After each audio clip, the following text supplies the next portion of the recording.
ಒಬ್ಬ ವ್ಯಕ್ತಿ ಇದ್ದ, ಅವನ ಆಸೆ 150 ವರ್ಷ ಬದುಕಬೇಕೆನ್ನುವಂಥದ್ದಾಗಿತ್ತು.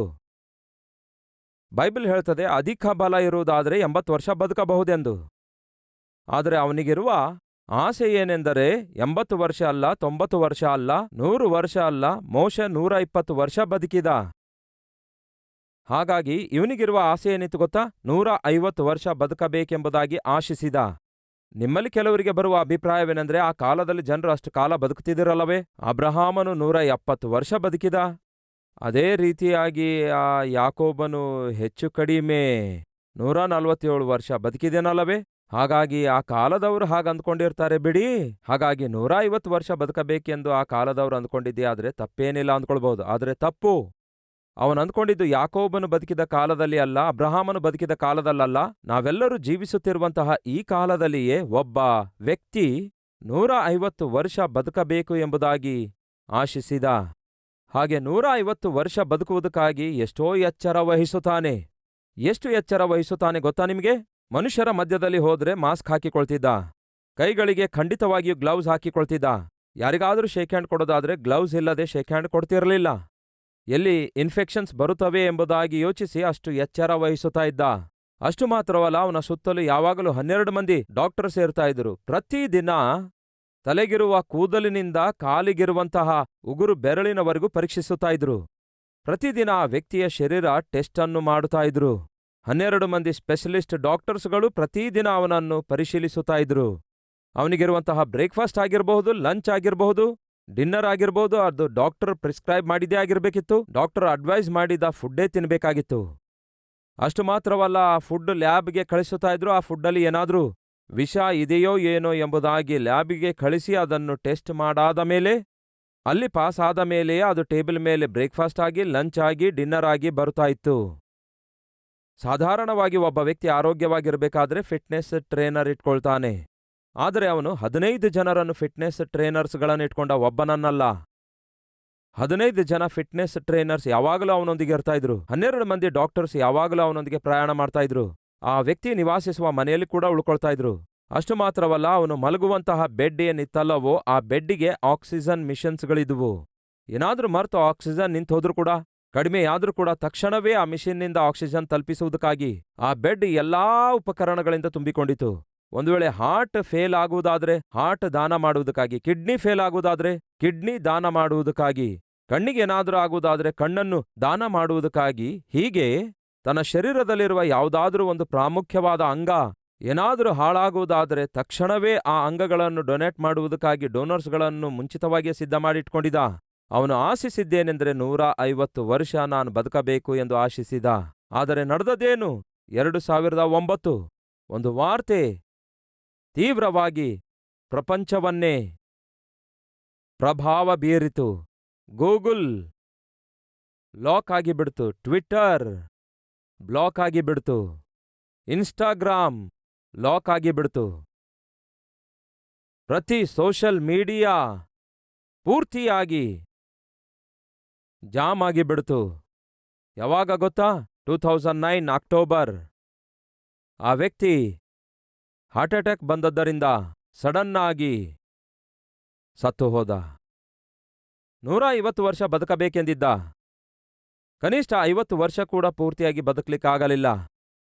ಪ್ರಿಯ ಸಹೋದರ ಸಹೋದರಿಯರೇ, ಅವನಿಗೆ ಒಂದು ಹೆಸರಿಟ್ಟಿದ್ರು. ಅದೇನೆಂದರೆ pop king, pop music king, ರಾಜನು ಎಂಬ ಹೆಸರಿಟ್ಟಿದ್ರು. ಅವನು ಪಾಪ್ ಸಾಂಗ್ಸ್ ಹಾಡ್ತಾ ಇದ್ದ, ಬ್ರೇಕ್ ಡಾನ್ಸ್ ಮಾಡ್ತಾ ಇದ್ದ. ವಿಚಿತ್ರವೇನೆಂದರೆ ಸತ್ತ ನಂತರವೂ ಕೂಡ ಅತ್ಯಧಿಕವಾಗಿ ದುಡ್ಡು ಸಂಪಾದಿಸುವ ಐಶ್ವರ್ಯವಂತನಾಗಿದ್ದನು ಅವನು. ಈ ದಿನಕ್ಕೂ ಕೂಡ ಅವನು ಹಾಡಿರುವ ಹಾಡುಗಳೆಲ್ಲ ಏನಿವೆ ಅಲ್ಲವೇ, ಅವು ಇವತ್ತಿಗೂ ಮಾರಾಟ ಆಗ್ತಿವೆ, ಇವತ್ತಿಗೂ ಕೂಡ ದುಡ್ಡು ಬರ್ತಿವೆ. ಆದರೆ ಅವನಿಗಿಲ್ಲ. ಶವ ಕಳಿಸುವ ಸಂದೇಶದ ಕುರಿತು ಈ ದಿನ ಕೇಳಲಿಕ್ಕಿದ್ದೇವೆ. ಪ್ರತಿಯೊಬ್ಬರು ಜಾಗ್ರತೆಯಿಂದ ವೀಕ್ಷಿಸಿರಿ. ಶವ ಕಳುಹಿಸಿರುವ ಸಂದೇಶ, ಶವ ಕಳಿಸಿರುವ ಸಂದೇಶ. ರೈಟ್.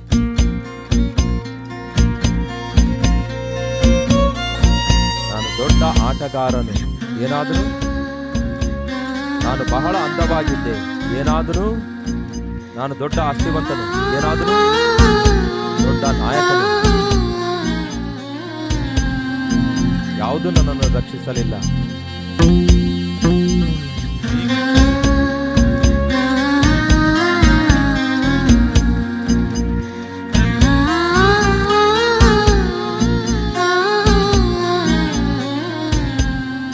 ನರಕ ಕಳುಹಿಸಿರುವ ಸಂದೇಶ.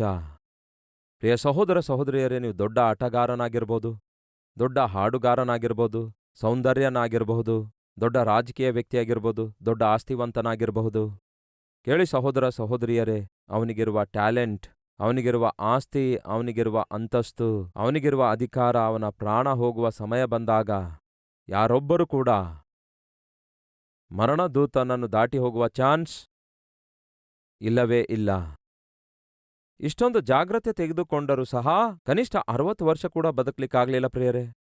ಎಷ್ಟು ದುಃಖ ನೋಡಿ. ಜೂನ್ 25, 2009, 50 ವರ್ಷ ವಯಸ್ಸುಳ್ಳ Michael Jackson, pop star, pop music king, pop music ರಾಜನೆಂದು ಕರೆಯಲ್ಪಟ್ಟಿದ್ದ, ಸಡನ್ನಾಗಿ ಅಷ್ಟು ಎಚ್ಚರ ವಹಿಸಿದ್ರೂ ಕೂಡ ಆರೋಗ್ಯ ಕಾಪಾಡಿಕೊಳ್ಳಲಿಕ್ಕಾಗದೆ ತೀರಿ ಹೋದ ಪ್ರಿಯರೇ. ಅಂದರೆ ಕರೆ ಬಂದಾಗ ಎಂಥವರೇ ಆಗಲಿ ಹೊರಟು ಹೋಗಬೇಕೆಂಬ ವಾಸ್ತವ ಸಂದೇಶದ ಮೂಲಕ ತಿಳ್ಕೊಳ್ಳೋಣ ಬನ್ನಿ. ನರಕ ಎನ್ನುವಂಥದ್ದು ಇದೆಯಾ? ಇದೇ ಎಂದು ಬೈಬಲ್ ಹೇಳುತ್ತದೆ. ಬೈಬಲ್ ಸುಳ್ಳಾಡುತ್ತದೋ? ಸುಳ್ಳಾಡುವುದಿಲ್ಲವೋ? ಯೇಸು ಸುಳ್ಳಾಡುತ್ತಾರೋ? ಸುಳ್ಳಾಡುವುದಿಲ್ಲವೋ? ಯೇಸು ಸುಳ್ಳಾಡಲು ಸಾಧ್ಯವೇ ಇಲ್ಲ ಎಂದು ನಂಬುವವರು ಕೈ ತೋರಿಸುವಿರಾ? ಯೇಸು ಸುಳ್ಳಾಡಲು ಸಾಧ್ಯವೇ ಇಲ್ಲ ಎನ್ನುವಂಥವರು, ರೈಟ್? ಹಾಗಾದರೆ ಯೇಸು ಹೇಳ್ತಿದ್ದಾರೆ ಪ್ರಿಯರೇ, ನರಕ ಎನ್ನುವುದು ಇದೇ. ಅಲ್ಲಿ ಅಗ್ನಿ ಆರುವುದಿಲ್ಲ, ಹುಳುಗಳು ಸಾಯುವುದಿಲ್ಲ, ಅಲ್ಲಿ ಗೋಳಾಟ ಇರುತ್ತೆ, ಆ ಕಾಟ ತಾಳಲಿಕ್ಕಾಗದೆ ಹಲ್ಲು ಕಡಿಯೋಣ ಇರುತ್ತೆ. ಅದಕ್ಕೆ ಒಂದು ಹೆಸರಿದೆ, ನಿತ್ಯ ನರಕ ಅಗ್ನಿ ಎಂದು. ಅಂದರೆ ಅರ್ಥವೇನು? ನಿತ್ಯವೂ ಇರುವಂತಹ ನರಕವಾಗಿದೆ, ಅಗ್ನಿಯಿಂದ ತುಂಬಿಕೊಂಡ ಸ್ಥಳವಾಗಿದೆ. ಅದು ಇದೇ ಎಂದು ಯೇಸು ಹೇಳಿದ್ದಾರೆ. ಕೇಳಿ ಸಹೋದರ ಸಹೋದರಿಯರೇ, ನರಕ ಎನ್ನುವಂಥದ್ದು ಇದೇ ಎಂಬುದಾಗಿ ಕರ್ತನಾದ ಯೇಸುಕ್ರಿಸ್ತನೇ ಹೇಳಿದ್ದಾರೆ. ಆತನು ಸುಳ್ಳಾಡಲು ನರಮನುಷ್ಯನು ಅಲ್ಲವೇ ಅಲ್ಲ. ನರಕ ಎನ್ನುವಂಥದ್ದು ಇದೇ. ಕ್ರೈಸ್ತಿಯ ಸಮಾಜವೇ, ಸಮೂಹವೇ, ನೀವು ಕೂಡ ನಂಬುತ್ತಾ ಇದ್ದೀರಾ ನರಕ ಎನ್ನುವಂಥದ್ದು ಇದೆ ಎಂಬುದಾಗಿ? ಇದೇ ಎನ್ನುವವರು ಕೈ ತೋರಿಸುವಿರಾ? ರೈಟ್? ನರಕ ಎನ್ನುವಂಥದ್ದು ಇದೆ ಎಂದು ನೀವು ನಂಬುತ್ತಿರುವುದಾದರೆ ನಿಮ್ಮ ಹೆಸರು ಎಲ್ಲಿದೆ? ನರಕಕ್ಕೆ ಹೋಗುವಂಥವರ ಲಿಸ್ಟಲ್ಲಿ ಇದೆಯಾ? ಪರಲೋಕಕ್ಕೆ ಹೋಗುವಂಥವರ ಲಿಸ್ಟಲ್ಲಿದೆಯಾ? ಒಂದು ಸಾರಿ ನಿಮ್ಮ ಹೃದಯವನ್ನು ಪರಿಶೀಲಿಸಿಕೊಳ್ಳಿರಿ. ಒಂದು ಸಾರಿ ನಿಮ್ಮನ್ನು ನೀವು ಪ್ರಶ್ನಿಸಿಕೊಳ್ಳಿರಿ. ಉದಾಹರಣೆಗೆ 1 ಗಂಟೆ ನಂತರ ನಿಮ್ಮ ಪ್ರಾಣ ಹೋಗ್ಲಿಕ್ಕಿದೆ ಅಂದ್ಕೊಳ್ಳೋಣ. 1 ಅವರಲ್ಲಿ ನಿಮ್ಮ ಪ್ರಾಣ ಹೋಗ್ಲಿಕ್ಕಿದೆ ಅಂದ್ಕೊಳ್ಳೋಣ. ಇಂಥ ಸಮಯದಲ್ಲಿ ನಿಮ್ಮ ಆಲೋಚನೆ ಏನಾಗಿರುತ್ತೆ? 1 ಅವರಲ್ಲಿ ನಿಮ್ಮ ಪ್ರಾಣ ಹೋಗ್ತದೆ ಎಂದು ಗೊತ್ತಾದ್ರೆ ನೀವು ಎಲ್ಲಿ ಕಣ್ಣು ತೆರೆಯುತ್ತೀರಿ? ನಿಮಗೆ ಏನು ಅನಿಸುತ್ತೆ? ಖಂಡಿತವಾಗಿಯೂ ನೀವು ಪರಲೋಕದಲ್ಲಿ ಕಣ್ಣು ತೆರೆಯುತ್ತೀರಿ. ಯಾಕೆ? ಅದಕ್ಕಾಗಿ ನಾನು ಕಲ್ವರಿ ಟೆಂಪಲ್ಗೆ ಹೋಗ್ತೇನಲ್ಲವೇ? Calvary ಟೆಂಪಲಲ್ಲಿ member ಆಗಿದ್ದೇನಲ್ಲವೇ? ದೀಕ್ಷಾಸ್ನಾನ ತೆಗೆದುಕೊಂಡಿದ್ದೇನಲ್ಲವೇ? ಸುವಾರ್ತೆಗೆ ದಾನ ಮಾಡ್ತಿದ್ದೇನಲ್ಲವೇ? ನನ್ನೊಂದಿಗೆ ಮತ್ತೊಬ್ಬರನ್ನು ದೇವರ ಸನ್ನಿಧಿಗೆ ನಡೆಸಿದ್ದೇನಲ್ಲವೇ? ದಶಮ ಭಾಗ ಕೊಡ್ತಿದ್ದೇನಲ್ಲವೇ? ಎಂಬ ಈ ಕಾರ್ಯಗಳು ನಿಮ್ಮನ್ನು ಪರಲೋಕಕ್ಕೆ ಕೊಂಡೊಯ್ತವೋ? ಇಲ್ಲ ಪ್ರಿಯರೇ. ಮತ್ತೆ ಯಾವುದು ನಮ್ಮನ್ನು ಪರಲೋಕಕ್ಕೆ ಕೊಂಡೊಯ್ಯೋದು? ಯೋಹಾನ ಸುವಾರ್ತೆ 3ನೇ ಅಧ್ಯಾಯ 3ನೇ ವಚನದಲ್ಲಿ ಹೀಗೆ ಬರೆಯಲಾಗಿದೆ. ಏನೆಂಬುದಾಗಿ? ಒಬ್ಬನು ಹೊಸದಾಗಿ ಹುಟ್ಟದಿದ್ದರೆ ಅವನು ದೇವರ ರಾಜ್ಯವನ್ನು ಕಾಣಲಾರನು ಎಂದು ನಾನು ನಿನಗೆ ನಿಜ ನಿಜವಾಗಿ ಹೇಳುತ್ತೇನೆ. ಒಬ್ಬನು ನೂತನವಾಗಿ ಜನಿಸಬೇಕು. ನೂತನ ಜನ್ಮ. ನೀವು ತಾಯಿ ಗರ್ಭದಿಂದ ಜನಿಸುತ್ತೀರಿ, ಅದು ಶರೀರ ಸಂಬಂಧವಾದ ಜನ್ಮ.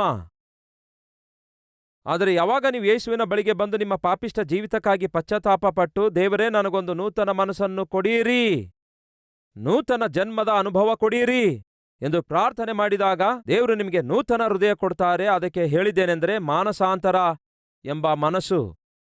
ಮಾರ್ಕನ ಸುವಾರ್ತೆ 1ನೇ ಅಧ್ಯಾಯ 15ನೇ ವಚನದಲ್ಲಿ ಹಾಗೆ ನಾವು ನೋಡ್ತೇವೆ. ಕಾಲವು ಪರಿಪೂರ್ಣವಾಯಿತು, ದೇವರ ರಾಜ್ಯವು ಸಮೀಪಿಸಿತು. ಹಾಗಾಗಿ ದೇವರೇನು ಹೇಳ್ತಾರೆ? ಮಾನಸಾಂತರ ಹೊಂದಿ ಸುವಾರ್ತೆಯನ್ನು ನಂಬಿರಿ ಎಂಬುದಾಗಿ ಆತನು ಸುವಾರ್ತೆಯನ್ನು ಸಾರುತ್ತಾ ಹೋದನು. ಮಾನಸಾಂತರ ಅಂದರೆ ಮಾರ್ಪಟ್ಟಂತಹ ಮನಸ್ಸು. ಒಂದು ಕುಡುಕುತನದ ಮನಸ್ಸಿತ್ತು, ಒಮ್ಮೆ ಅಲೆಮಾರಿತನದ ಮನಸ್ಸಿತ್ತು, ಒಮ್ಮೆ ಕೆಟ್ಟೋಗಿರುವ ಮನಸ್ಸಿತ್ತು, ಕೆಟ್ಟ ಚಟಗಳಿಂದ ಕೂಡಿದ ಮನಸ್ಸಾಗಿತ್ತು. ಆದರೆ ಯಾವಾಗ ನೀವು ನಿಮ್ಮ ಜೀವಿತ ಯೇಸುವಿಗೆ ಅರ್ಪಿಸಿಕೊಡುತ್ತೀರೋ, ನಿಮ್ಮ ಹೃದಯದೊಳಗೆ ಯಾವಾಗ ಯೇಸು ಪ್ರವೇಶಿಸಿದಾರೋ, ನಿಮ್ಮ ಹೃದಯವನ್ನು ಶುದ್ಧೀಕರಿಸಿದ್ದಾರೆ, ಜಕ್ಕಾಯನೇ ತಟ್ಟನೆ ಎಳೆದು ಬಾ, ನಾನು ನಿನ್ನ ಮನೆಗೆ ಬರಬೇಕು ಎಂದು ಯೇಸು ಹೇಳ್ತಾರೆ. ಆ ಜಕ್ಕಾಯ ಪಾಪಿಷ್ಠನು, ಪರಮ ಪಾಪಿಷ್ಠನಾಗಿದ್ದ. ಯೇಸು ನಾನು ನಿನ್ನ ಮನೆಗೆ ಬರ್ತೇನೆಂದು ಜಕ್ಕಾಯನಿಗೆ ಹೇಳಿದಾಗ ಅವನು ತಟ್ಟನೆ ಎಳೆದು ಬರ್ತಾನೆ. ಜಕ್ಕಾಯ ಅನ್ಯಾಯದಿಂದ ಸಂಪಾದಿಸಿದವನಾಗಿದ್ದ, ಅಕ್ರಮದಿಂದ ಸಂಪಾದಿಸಿದವನಾಗಿದ್ದ. ಆದರೆ ಏನ್ ಮಾಡಿದ? ಯೇಸು ಅವನ ಮನೆಯೊಳಗೆ ಪ್ರವೇಶಿಸಿದ ನಂತರ, ಯೇಸುವೇ, ನಾನು ₹1 ಅನ್ಯಾಯವಾಗಿ ತೆಗೆದುಕೊಂಡಿದ್ದಕ್ಕೆ ₹4 ತಿರುಗಿ ಕೊಡ್ತೇನೆ. ನನಗೆ ಅಕ್ರಮವಾದ ಜೀವಿತ ಬೇಡ, ಅನೀತಿಯಿಂದ ಕೂಡಿದ ಸಂಪಾದನೆ ಬೇಡ, ನಾನು ನೀತಿಯಿಂದ ಜೀವಿಸಬೇಕೆಂದು ಆಶಿಸುತ್ತಿದ್ದೇನೆ. ಜಕ್ಕಾಯ ಎಂಬ ಹೆಸರಿಗೆ ಅರ್ಥ ಗೊತ್ತಾ? ಪರಿಶುದ್ಧನು ಇಲ್ಲವೇ ಪವಿತ್ರನು ಎಂದ ಅರ್ಥ. ಹೆಸರಲ್ಲಿ ಪವಿತ್ರತೆ ಇದೆ, ಆದರೆ ಬದುಕಿನಲ್ಲಿ ಪವಿತ್ರತೆ ಇಲ್ಲ. ಈ ವಾಕ್ಯ ಕೇಳುವಂಥವರಲ್ಲಿ ನಿಮ್ಮ ಹೆಸರು ಹೇಗಿದೆ ಎಂದು ಒಮ್ಮೆ ಆಲೋಚಿಸಿರಿ. ನಿಮ್ಮ ಹೆಸರಿನ ಅರ್ಥ ಏನೆಂದು ಆಲೋಚಿಸಿರಿ. ಒಂದು ಸಾರಿ ನಿಮ್ಮ ಹೆಸರಿನ ಕುರಿತು ಆಲೋಚಿಸಿ ನೋಡಿರಿ.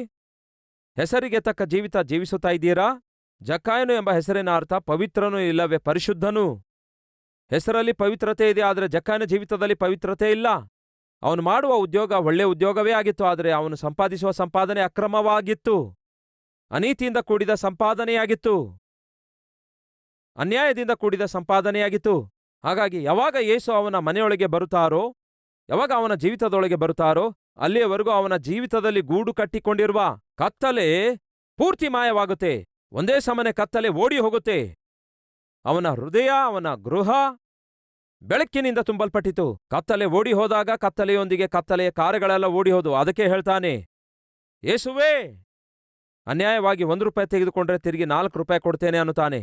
ಈ ಅನ್ಯಾಯದ ಜೀವಿತ ನನಗೆ ಬೇಡ, ಅಕ್ರಮದ ಸಂಪಾದನೆ ಬೇಡ.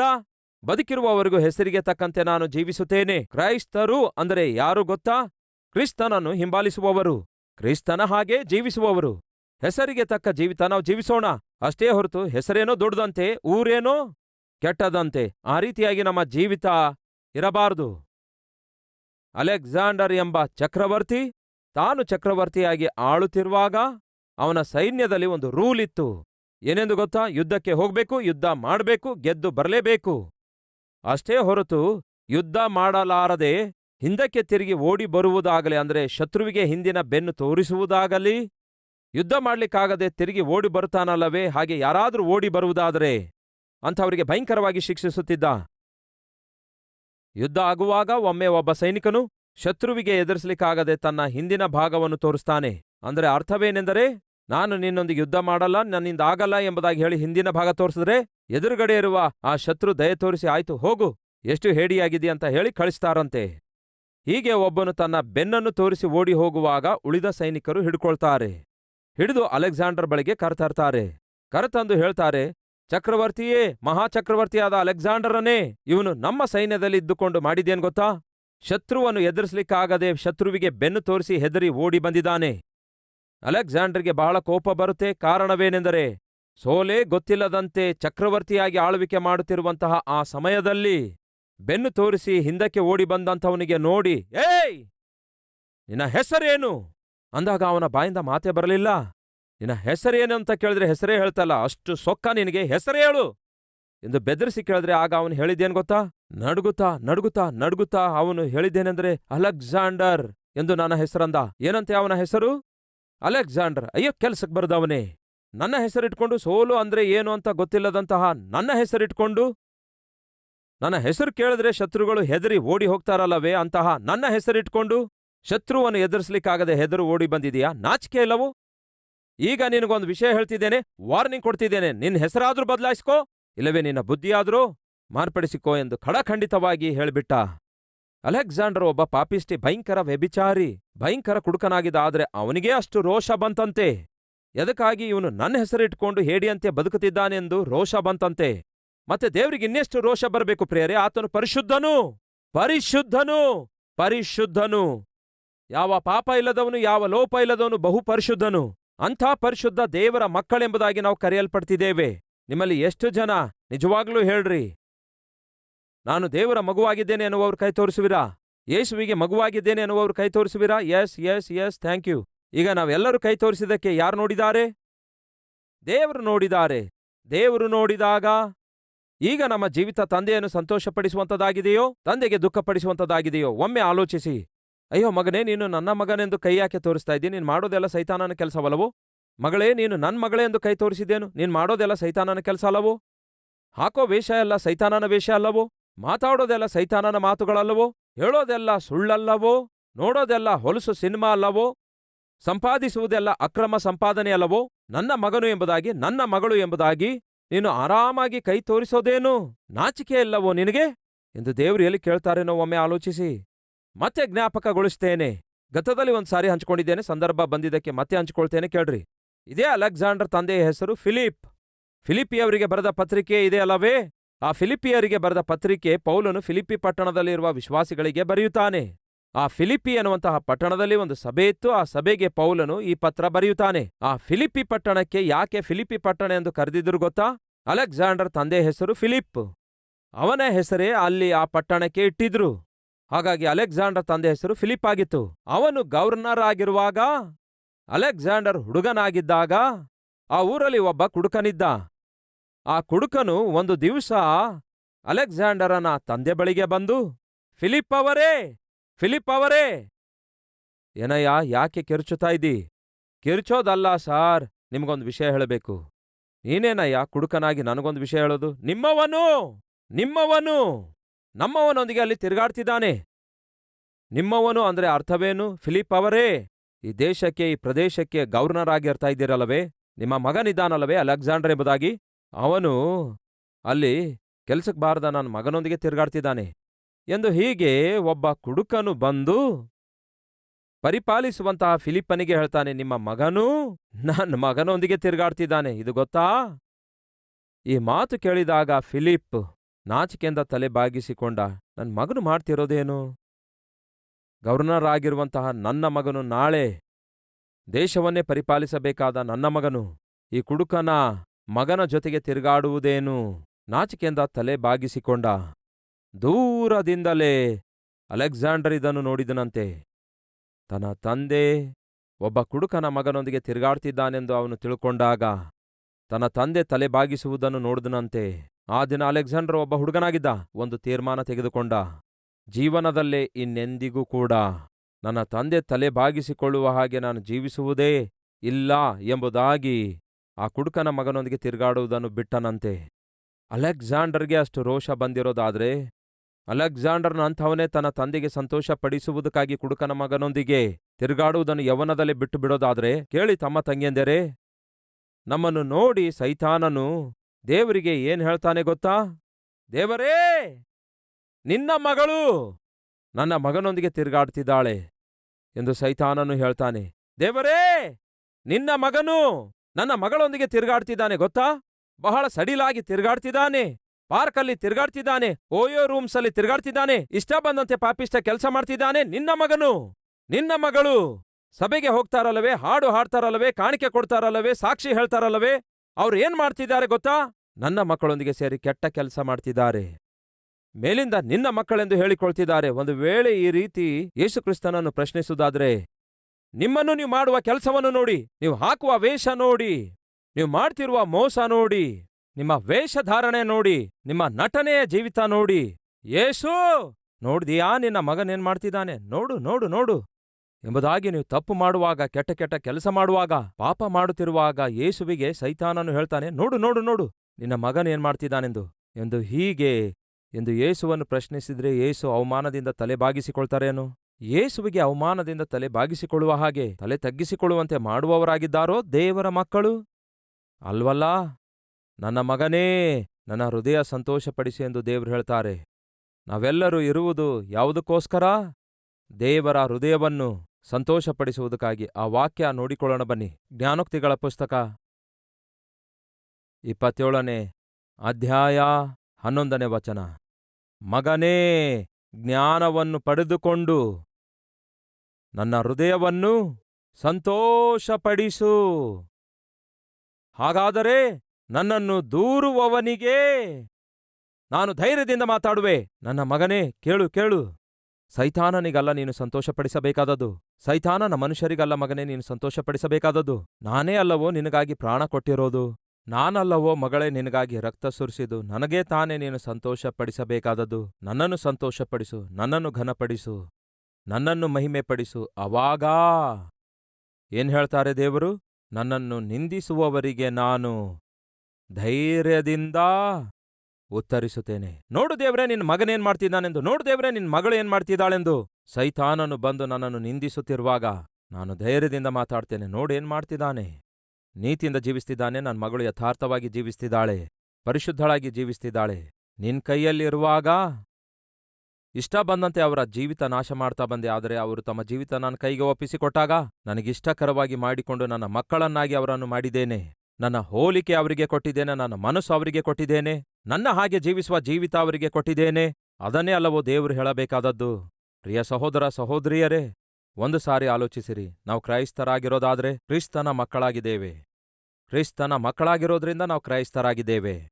ಕ್ರಿಸ್ತನವರಾಗಿರಲು ನಾವು ಕರೆಯಲ್ಪಟ್ಟಿದ್ದೇವೆ. ಕ್ರಿಸ್ತನನ್ನು ತೋರ್ಪಡಿಸುವುದಕ್ಕಾಗಿ ಕರೆಯಲ್ಪಟ್ಟಿದ್ದೇವೆ. ಯಾವತ್ತೇ ಆಗಲಿ, ಯಾರೇ ಆಗಲಿ, ನಿಮ್ಮಲ್ಲಿ, ನನ್ನಲ್ಲಿ, ನಮ್ಮಲ್ಲಿ ಕ್ರಿಸ್ತನನ್ನು ನೋಡಿದ ಸಂದರ್ಭ ಇದೆಯಾ? ಕ್ರಿಸ್ತನ ಹಾಗೆ ಜೀವಿಸುವುದನ್ನು ನಮ್ಮಲ್ಲಿ ಯಾರಾದರೂ ನೋಡಿದಾರೋ? ಕ್ರಿಸ್ತನ ಪ್ರೀತಿಯನ್ನು ನೋಡಿದಾರೋ? ಕ್ರಿಸ್ತನ ಕ್ಷಮೆಯನ್ನು ನೋಡಿದಾರೋ? ಕ್ರಿಸ್ತನ ಮನಸ್ಸನ್ನು ನಮ್ಮಲ್ಲಿ ನೋಡಿದಾರೋ? ಒಂದು ದಿವಸ ಒಬ್ಬ ಕುಂಟನಿದ್ದ. ಪಾಪ, ಅವನ ಕಾಲುಗಳು ಪೋಲಿಯೋದ ನಿಮಿತ್ತ ಕುಂಟಾಗಿದ್ವು. ಆ ಕುಂಟನು ರೈಲ್ವೆ ಪ್ಲಾಟ್ಫಾರ್ಮ್ ಮೇಲೆ ಆಪಲ್ ಹಣ್ಣನ್ನು ಮಾರಾಟ ಮಾಡ್ತಿದ್ದ ಬಂಡಿ ಇಟ್ಕೊಂಡು. ರೈಲ್ ಬರುತ್ತೆ, ಎಲ್ಲರೂ ಅವಸರದಲ್ಲಿ ಇಳಿಯುತ್ತಾರೆ. ಯಾವುದೋ ಒಬ್ಬ ವ್ಯಕ್ತಿ ಮರೆತು ಆ ಬಂಡಿಗೆ ಅವನ ಕೈ ಹತ್ತುತ್ತೆ. ಅಕಸ್ಮಾತಾಗಿ ಹಣ್ಣುಗಳೆಲ್ಲ ಕೆಳಗೆ ಬೀಳ್ತವೆ. ಪ್ಲಾಟ್ಫಾರ್ಮ್ನಿಂದ ಜಾರಿಕೊಂಡು ಹಳಿಯೊಳಗಡೆ ಬಿದ್ದು ಹೋಗುತ್ತಾ ಇದ್ವು. ಮಾರಾಟ ಮಾಡುವವನು ಅಂಗವಿಕಲ ಹಾಗೂ ಕುಂಟನೂ ಆಗಿರೋದ್ರಿಂದ ಏನು ಮಾಡ್ಲಿಕ್ಕಾಗದೆ ಹಾಗೆ ನಿಂತ್ಕೊಂಡ. ಆಪಲ್ ಎಲ್ಲ ಉರುಳ್ಕೊಂಡು ಹೋಗ್ತಿರುವಾಗ ಒಬ್ಬ ವ್ಯಕ್ತಿ ಓಡೋಡಿ ಬಂದು ಉರುಳ್ಕೊಂಡು ಹೋಗುತ್ತಿರುವ ಆಪಲ್ ಹಣ್ಣುಗಳನ್ನೆಲ್ಲ ತಂದು ಚೆನ್ನಾಗಿ ಬಂಡಿಯ ಮೇಲೆ ಜೋಡಿಸ್ತಾನೆ. ಒಂದು ಹಣ್ಣು ಕೂಡ ಬಿದ್ದೋಗದಂತೆ ಪ್ರತಿ ಹಣ್ಣನ್ನು ಆರಿಸಿ ತರ್ತಾನೆ, ಆ ಬಂಡಿ ಮೇಲೆ ಜೋಡಿಸ್ತಾನೆ. ಹಾಗೆ ಇಟ್ಟ ನಂತರ ಇವನ ಭುಜ ತಟ್ಟಿ, ಜೋಪಾನ, ಚೆನ್ನಾಗಿ ನೋಡ್ಕೋಪ್ಪ, ಯಾಕೆಂದರೆ ಅವರವರ ಅವಸರ ಅವರಿಗಿದೆ ಎಂದು ಹೇಳಿ ಹೋಗ್ತಿರುವಾಗ ಈ ಅಂಗವಿಕಲ ವ್ಯಕ್ತಿ ಅವನನ್ನು ನೋಡಿ ಅಯ್ಯಾ ಎಂದು ಕರೆದನಂತೆ. ಏನು ಹೇಳಪ್ಪ ಅಂದ. ಏಸಪ್ಪ ಅಂದ್ರೆ ನೀವೇನಾ ಎಂದು ಕೇಳಿದನಂತೆ. ಏನಂತೆ? ಏಸಪ್ಪ ಅಂದ್ರೆ ನೀವೇನಾ ಅಂದ್ರೆ ಅದೇನಯ್ಯ, ಯೇಸುವಿನೊಂದಿಗೆ ನನಗ್ಯಾಕೆ ಹೋಲಿಸಿದೆ? ನಮ್ಮ ಊರಲ್ಲಿ ಚಿಕ್ಕಂದಿನಲ್ಲಿ ಮೈಕಲ್ಲಿ ಹೇಳ್ತಾ ಇದ್ರು, ಯೇಸು ಅಂದ್ರೆ ಪ್ರೀತಿಯುಳ್ಳವನು, ದಯೆಯುಳ್ಳವನು, ಕ್ಷಮೆಯುಳ್ಳವನು, ಕನಿಕರವುಳ್ಳವನು, ನಿಸ್ಸಹಾಯ ಸ್ಥಿತಿಯಲ್ಲಿರುವವರಿಗೆ ಸಹಾಯ ಮಾಡುವಾತನು ಎಂದು ನಾನು ಮೈಕ್ನಲ್ಲೇ ಕೇಳಿಸಿಕೊಳ್ತಿದ್ದೆ. ಯಾವತ್ತೂ ಯೇಸುವನ್ನು ನಾನು ನೋಡಲಿಲ್ಲ. ಆದರೆ ನೀನು ಮಾಡುವ ಸಹಾಯ ನೋಡಿದಾಗ ನನಗೆ ಆ ಏಸಪ್ಪನೇ ಕಾಣಿಸಿದಾರಯ್ಯ ನಿನ್ನಲ್ಲಿ. ಬಹುಶಃ ನೀನೇ ಏಸಪ್ಪ ಆಗಿರಬಹುದು ಅಂದುಕೊಂಡೆ ಎಂದು ಹೇಳಿದನಂತೆ. ಆಗ ಆ ವ್ಯಕ್ತಿ ಹೇಳಿದ್ದೇನೆಂದರೆ, ನಾನಂತೂ ಏಸಪ್ಪ ಅಲ್ಲ, ಆದರೆ ಯೇಸುವಿನಲ್ಲಿ ನಂಬಿಕೆ ಇಡುವಂತಹ ಆತನ ಮಗನು ನಾನು ಅಂದ. ಏನು ಹೇಳ್ತಾನೆ? ಆತನ ಮಗನು ನಾನು ಅಂದ. ಪ್ರಿಯ ಸಹೋದರ ಸಹೋದರಿಯರೇ, ನಮ್ಮಲ್ಲಿ ಯೇಸು ಕಾಣಿಸಿಕೊಳ್ಬೇಕು. ನಮ್ಮ ಮುಖಾಂತರ ಲೋಕಕ್ಕೆ ಯೇಸುವನ್ನೂ ತೋರಿಸಿಕೊಡಬೇಕು. ಉದ್ಯೋಗ ಮಾಡುವ ಸ್ಥಳದಲ್ಲಿ, ಕೆಲಸ ಮಾಡುವ ಸ್ಥಳದಲ್ಲಿ, ನಿವಾಸಿಸುತ್ತಿರುವ ಸ್ಥಳದಲ್ಲಿ, ಓದುತ್ತಿರುವ ಸ್ಥಳದಲ್ಲಿ, ಸೇವೆ ಮಾಡುತ್ತಿರುವ ಸ್ಥಳದಲ್ಲಿ. ಕೇಳಿ ಸಹೋದರ ಸಹೋದರಿಯರೇ, ನಿಮ್ಮೊಳಗೆ ನನ್ನೊಳಗೆ ಯಾರ ಸ್ವರೂಪ ಕಾಣಿಸಿಕೊಳ್ಬೇಕು ಗೊತ್ತಾ? ಕರ್ತನಾದ ಯೇಸು ಕ್ರಿಸ್ತನ ಸ್ವರೂಪವೂ ಕಾಣಿಸಿಕೊಳ್ಬೇಕು. ಅದನ್ನೇ ಭಕ್ತನಾದ ಪೌಲನು ಕೂಡ ಹೇಳ್ತಾನೆ, ನಿಮ್ಮಲ್ಲಿ ಕ್ರಿಸ್ತನ ಸಾರೂಪ್ಯ ಕಾಣಿಸಿಕೊಳ್ಳುವವರೆಗೂ ನಾನು ಪ್ರಸವವೇದನೆ ಪಡುತ್ತೇನೆ ಅನ್ನುತ್ತಾನೆ. ನನಗಿರುವ ಆಸೆ ಏನೆಂದರೆ, ನಾನು ಯಾರಿಗೆಲ್ಲ ವಾಕ್ಯ ಸಾರಿದೇನೋ, ಯಾರೆಲ್ಲ ನನ್ನ ಮುಖಾಂತರ ರಕ್ಷಿಸಲ್ಪಟ್ಟಿದ್ದಾರೋ ಅವರಲ್ಲಿ ಯೇಸು ಕ್ರಿಸ್ತನೂ ಕಾಣಿಸಿಕೊಳ್ಬೇಕು. ಕಲ್ವರಿಸ್ವರದ ವೀಕ್ಷಕರೇ, ನಮ್ಮೆಲ್ಲರಲ್ಲಿ ಕ್ರಿಸ್ತನು ಕಾಣಿಸಿಕೊಳ್ಬೇಕು. ಆವಾಗಲೇ ತಾನೇ ಲೋಕ ನಮ್ಮನ್ನು ಕ್ರಿಸ್ತನ ಮಕ್ಕಳನ್ನಾಗಿ ಗುರುತಿಸೋದು. ಇವರು ಪ್ರತ್ಯೇಕಿಸಲ್ಪಟ್ಟವರು, ಪರಿಶುದ್ಧರು, ಯೇಸುವನ್ನು ನಂಬಿದಂಥವರು ಎಂಬುದಾಗಿ ಗತ ಕೆಲವು ವರ್ಷಗಳ ಹಿಂದೆ ಎಂದಾದರೂ ಈ ಮಾತು ಕೇಳಿದ್ದೀರಾ? ನಾನು ಚಿಕ್ಕವನಾಗಿದ್ದಾಗ ಈ ಮಾತು ಹೇಳ್ತಿದ್ರು. ಒಂದು ವೇಳೆ ಯಾರಾದರೂ ಟಿವಿಯಲ್ಲಿ ಸಿನಿಮಾ ನೋಡ್ತಿದ್ದಾರೆ ಅಂದ್ಕೊಳ್ಳಿ, ಕ್ರೈಸ್ತರು ಯಾರಾದರೂ ಬಂದ್ರು ಅಂದ್ಕೊಳ್ಳಿ, ಬನ್ನಿ ಬನ್ನಿ ನೀವು ಕೂಡ ಬನ್ನಿರಿ ಸಿನಿಮಾ ನೋಡ್ರಿ ಅಂತ ಹೇಳಿದ್ರೆ, ಆ ಇರುವ ಫ್ಯಾಮಿಲಿಯಲ್ಲಿ ಯಾರಾದರೂ ಒಬ್ರು ಹೇಳ್ತಿದ್ರು ಏನೆಂದರೆ, ಇಲ್ಲ ಇಲ್ಲ, ಅವರು ಸಿನಿಮಾ ನೋಡುವುದಿಲ್ಲ, ಯಾಕೆಂದರೆ ಯೇಸುವನ್ನು ನಂಬಿದಾರಲ್ಲವೇ, ಅವರು ಸಿನಿಮಾ ನೋಡೋದಿಲ್ಲ ಅನ್ನುತ್ತಾ ಇದ್ರು. ಇದನ್ನು ಎಂದಾದರೂ ಕೇಳಿದ್ದೀರಾ? ಯೇಸುವನ್ನು ನಂಬಿದಾರಲ್ಲವೋ ಅವರು ಹೀಗೆ ಮಾಡಲ್ಲ, ಯೇಸುವನ್ನು ನಂಬಿದಾರಲ್ಲವೋ ಅವರು ಹೀಗೆ ಮಾಡಲ್ಲ, ಯೇಸುವನ್ನು ನಂಬಿದಾರಲ್ಲವೋ ಎಂದು ಹೇಳ್ತಿದ್ರು. ನಾವೀ ಮಾತು ಕೇಳಿದ್ದೇವೆ ಎನ್ನುವವರು ಕೈ ತೋರಿಸುವಿರಾ? ಈಗ ಅದು ನಮ್ಮನ್ನು ನೋಡಿ ಹೇಳಬೇಕು. ಯೇಸುವನ್ನು ನಂಬಿದಾರಲ್ಲವೋ ಅವರು ಸುಳ್ಳು ಹೇಳಲ್ಲ, ಯೇಸುವನ್ನು ನಂಬಿದಾರಲ್ಲವೋ ಹೊಲಸು ಮಾತಾಡಲ್ಲ, ಯೇಸುವನ್ನು ನಂಬಿದಾರಲ್ಲವೋ ನಮ್ಮಂತೆ ಕುಡುಕರ ಸಹವಾಸ ಮಾಡಲ್ಲ, ಯೇಸುವನ್ನು ನಂಬಿದಾರಲ್ಲವೋ ನಮ್ಮಂತೆ ನೈಟ್ ಕ್ಲಬ್ಗಳಿಗೆ ಪಬ್ಗಳಿಗೆ ಹೋಗಲ್ಲ, ಯೇಸುವನ್ನು ನಂಬಿದಾರಲ್ಲವೋ ನಮ್ಮಂತೆ ಕೆಟ್ಟ ವೇಷ ಹಾಕಲ್ಲ, ಹುಡುಗ ಹುಡುಗಿಯರು ತಿರುಗಾಡುವ ವ್ಯವಹಾರ ಅವರದಲ್ಲ ಎಂಬುದಾಗಿ ನಿಮ್ಮ ಕುರಿತಾಗಿ ಸಹೋದರ ಸಹೋದರಿಯರೇ ಹೇಳೋದಾದ್ರೆ ಎಷ್ಟು ಚೆನ್ನಾಗಿರುತ್ತೆ. ಬನ್ನಿ ಪ್ರಾರ್ಥಿಸೋಣ. ಪ್ರತಿಯೊಬ್ಬರು ಪ್ರಾರ್ಥನೆಯಲ್ಲಿ ಐಕ್ಯವಾಗಿರಿ.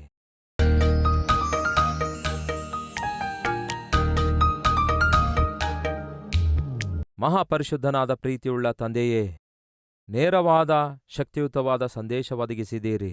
ಪ್ರತಿಯೊಬ್ಬರ ಹೃದಯವನ್ನು ಕದಲಿಸಿದ್ದೀರಿ. ದೇವರೇ, ರಕ್ಷಿಸಲ್ಪಡೋದಾದ್ರೆ ನಾವು ಮೌನವಾಗಿರಬಾರದು. ನರಕದಲ್ಲಿದ್ದವರು ಕಿರ್ಚಾಡ್ತಿದ್ದಾರೆ. ದೇವರೇ, ನನ್ನ ಸ್ವಂತವರು ಇನ್ನೂ ಭೂಲೋಕದಲ್ಲಿಯೇ ಇದ್ದಾರೆ, ಅವರಿಲ್ಲಿಗೆ ಬರದಂತೆ ಹೋಗಿ ಹೇಳಿರಿ ಎಂಬುದಾಗಿ. ಯೆಸಯ್ಯಾ, ಯಾರ್ಯಾರು ರಕ್ಷಿಸಲ್ಪಟ್ಟಿದ್ದಾರೋ ಅವರು ಮೌನವಾಗಿರದಂತೆ ಅನೇಕ ಜನರನ್ನು ದೇವರೇ ರಕ್ಷಣೆಗೆ ನಡೆಸಿ, ಅನೇಕ ಜನರು ಬದಲಾಗುವ ಹಾಗೆ, ಅನೇಕ ಜನರು ತಮ್ಮ ಪಾಪಿಷ್ಠ ಜೀವಿತದಿಂದ ಹೊರಬರುವ ಹಾಗೆ, ಪರಿಶುದ್ಧರಾಗಿ ಜೀವಿಸಲು ಆಧಾರವಾಗಿರುವ ದೇವರು ಅನುಗ್ರಹಿಸುವ ಕ್ಷಮಾಪಣೆ ಹೊಂದಿಕೊಂಡು ನೂತನ ಹೃದಯವನ್ನು ಹೊಂದಿಕೊಂಡು ಸಮಾಜದಲ್ಲಿ ದೇವರೇ ಪ್ರತಿಯೊಬ್ಬರಿಗೂ ಆದರ್ಶಕರವಾಗಿ ಅವರು ಮಾರ್ಪಡುವಂತೆ ಸಹಾಯ ಮಾಡಿರಿ. ಈ ವಾಕ್ಯ ಕೇಳುವವರಲ್ಲಿ ಯಾರೊಬ್ಬರೂ ನಾಶವಾಗಬಾರದು, ನರಕಕ್ಕೆ ಹೋಗುವವರಾಗಿರಬಾರದು. ನಿಮ್ಮ ಕನಿಕರವನ್ನು ತೋರಿಸಿರಿ. ಈ ಸಮಯದಲ್ಲಿ ಪ್ರತಿಯೊಬ್ಬರನ್ನು ನಿಮ್ಮ ಮಗನನ್ನಾಗಿ ನಿಮ್ಮ ಮಗಳನ್ನಾಗಿ ಅಂಗೀಕರಿಸಿ ಅವರ ಹೆಸರು ಜೀವಬಾಧ್ಯರ ಪಟ್ಟಿಯಲ್ಲಿ ಬರೆದಿಡಿರಿ ಎಂದು ಯೇಸುವಿನ ನಾಮದಲ್ಲಿ ಬೇಡಿ ಹೊಂದಿದ್ದೇವೆ ತಂದೆಯೇ, ಆಮೇನ್.